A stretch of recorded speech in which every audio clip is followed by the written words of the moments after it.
much did you make with us last year? I think I did like 1.1, I never actually did the total numbers, Okay. but it was just over $1 million. Over $1 million. Yeah. And you were 21 last year? 21, yeah.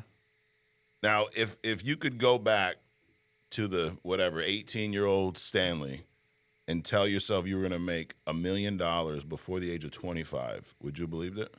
I honestly, everybody says it, but I was disappointed it took as long as it did. I thought I was going to make $1 million at 18, then Really? 19, then 20, but I never had, like, because when I was working before, I was like 19.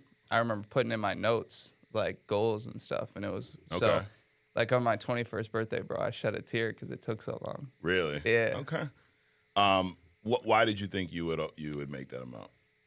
Growing up the whole time, and we'll dive into it later in the podcast, but everybody wanted to always tell me what I was going to do and how I was going to do it. Yeah. And I always talked about, like, you know, this and that. And they'd be like, oh, well, you can't spend money on that because you don't have it. And I'd be like, I will. Or I was always telling my parents I'm going to be worth millions. And they were always like, yeah, you know, that's what everybody says. So, but like from a kid, I've been saying since I was probably 14, 15 years old, I'm going to be a billionaire. Okay. So, and I don't want to be one of those billionaires where I got stocks that are worth $1 billion. I want to be actively making $1 billion a year. That's the goal. Where does that come from, though? Was there somebody you saw in life, a role model on TV? Like, how did that, because you didn't come from money, right? No. Where did that seed get planted?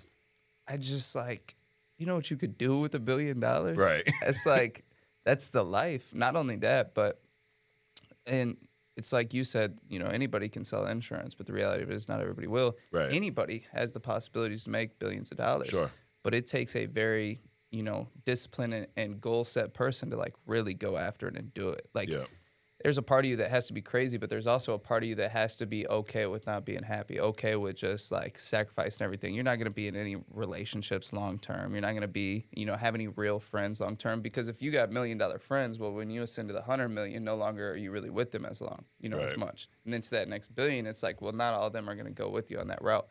So it's like mentally you have to just be okay with not having anything besides the money. It's like a different mindset. So, but I just want to go after it. And you didn't come from money? No. What was it like growing up? Where'd you grow up?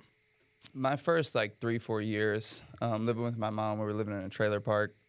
And then my dad, he had his own house, but they were split. Like, my parents were never together. I never remember a time where they were together. You with your mom predominantly, or? It was every other week, but sometimes it was like 2-3 weeks, or, you know, holidays were supposed to be every other, but they weren't always every other. It was just bounced around constantly between the two, which I think is also what developed me into the abilities I have now. Because, like, realistically, I don't like people. You know, if I could just sit in a room by myself all day, I'd be, you know, I'd be cool with that. It's an odd industry to be a part of, not liking people. Exactly. But, you know, being in all these different groups, it's like, well, I'm going to school here this year. I'm going to this school next year. You know, I'm on this team. Now I'm on that team. I got these brothers and sisters at this house. I got friends at this one. So you have to learn how to literally fit in every circle. Did you move around a lot? Yeah. I lived in New Jersey. I've lived in Decatur. I lived outside of Decatur. You know, I bounced around, transitioned from schools, different travel basketball teams and stuff, and all different cultures. Like, on my mom's side, my stepfather, he's African American, and I grew up with that family. And then on my dad's side, he's, you know, very, very like cornfield Caucasian. white. Okay. Cornfield white. Got it. You know, he's like wear overalls and blue jeans and drive tractors. So it's like you learn to fit in all these different groups and just become what you need to become in any situation. So, and I feel like, you know, with anything, we all go through shit growing up. Everyone goes through different stuff, right? And you can look at it from two perspectives. You can look at it was so bad, we had no money, we had this, or kind of to your point, that I was exposed to a lot of different culture, right? What do you think is the biggest thing you learned from growing up that way? Well, number one is always just going to be, like I said, learning to just fit in every group. Yeah. Number two is, like, there's just no hardship that's you can't overcome or anything like that. And also, it's like, what you got to realize is tomorrow, one, isn't promised, but two, it's like I don't have problems. I don't have hardships. I didn't have tough times. I had situations. And through these situations, I had to learn how to overcome situations or solve situations. I had to, you know, learn these things. And the other thing as well is, like, growing up, I would say I wasn't the happiest kid, but you would have never known. Like, I always had a smile, class clown. Everybody was laughing at all times. Like I said, I had to fit in. But, like, deep down, I was like, man, this shit sucks. You know, it does. But the reality of it is like, if I show everybody else it sucks, then it just creates excuses and just, like, Then my parents are worried and stressed. Like, they never had to worry about me. I was going to get myself ready for school. Yeah. I was going to go and do my thing. Like, I've been an adult since a very young age. Like, I'm just always going to take care of myself. I'm always straight. Never got a problem going on in my life. Everything's great. You guys got enough problems. So Right. Gotcha. You said you went to college a little bit, right? yeah, I did a semester at Lincoln down in middle of nowhere. Did you go to study or go to play sports? A little bit of both? I went for basketball. Growing up, everybody wanted me to be a lawyer. So I was going to be a law student Really? and play so basketball. you're going to follow that path?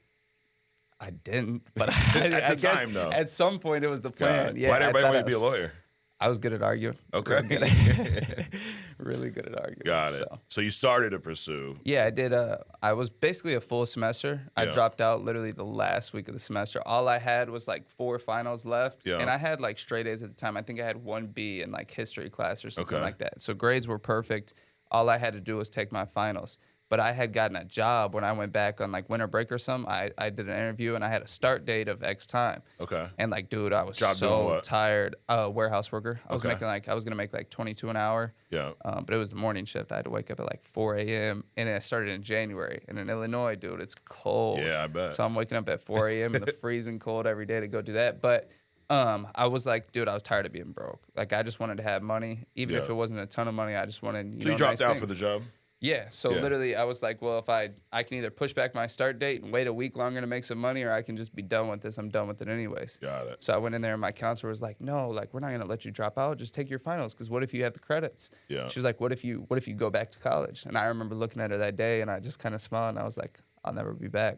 Yeah. And here we are. So. Here you are. You haven't been back since. So like this clip, check out the full podcast in the description and be sure to like, comment, and subscribe.